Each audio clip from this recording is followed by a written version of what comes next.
Voilà déjà plus de 2 ans que Spider-Man Across the Spider-Verse est sorti et qu'on attend avec impatience la suite. En attendant qu'elle sorte, laissez-moi vous parler de Miguel O'Hara, ou comme j'ai bien appelé, le plus gros hypocrite du Spider-Verse. Ben oui, il y a bien des égards.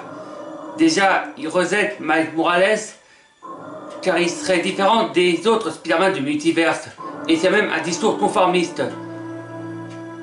Or, Miguel se distingue sur bien des points du Spider-Man classique. Il n'a par exemple pas de sens de l'araignée, aucun sens de l'humour, et n'a pas obtenu ses pouvoirs suite à une morsure d'araignée.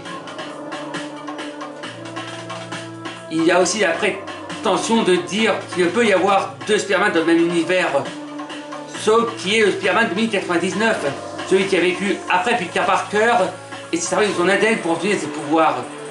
Bien sûr, n'oublie pas le fait qu'il force les membres de sa Spider Society à perdre leurs proches, alors qu'il a lui-même subi le traumatisme de perdre sa fille, ou qu'il y a dans cette même société des Spider-Héros qui se distinguent, ne serait-ce qu'en n'ayant pas obtenu leur pouvoir suite à une morceau d'araignée, comme Anya Corazon par exemple.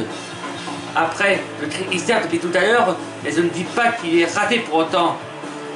Il reste malgré tout un antagoniste intéressant et efficace dans son rôle. J'ai par ailleurs hâte de voir son traitement dans Beyond the Spider-Verse, en espérant qu'il ait pourquoi pas droit à un arc de rédemption.